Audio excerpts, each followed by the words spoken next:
by Mafia Music Pahalpur।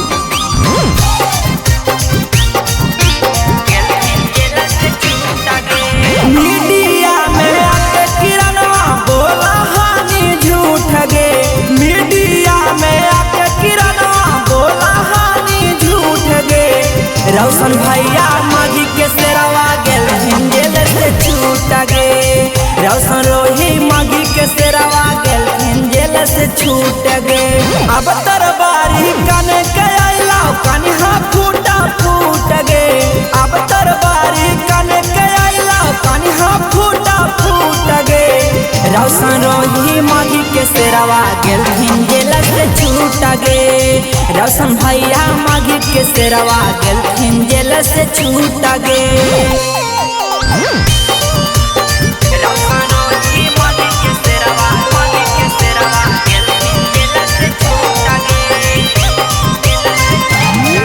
Mixed by Santosh Satya।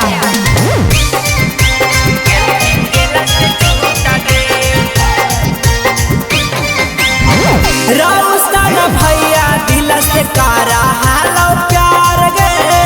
Patan में रह के छौड़ी बन गनी छिनार गे। रोशन भैया दिल से कारा हालो प्यार गे। पटन में रह के छौड़ी बन गनी छिनार गे।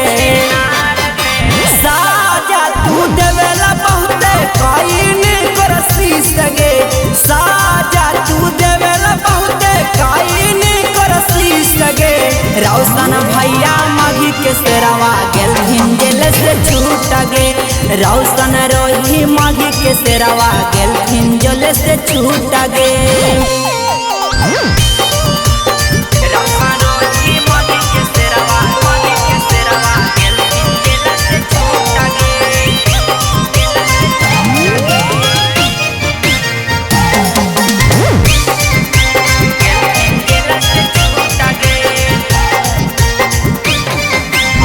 बेच के जवानी छौड़ी लेनी हन सहारा गे। तोरा आगे कोई नहीं होलो हाला खड़ा गे। बेच के जवानी छौड़ी लेनी हन सहारा गे।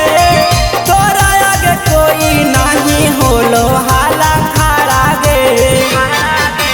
राइटर विनोद के मान होला खुश गे।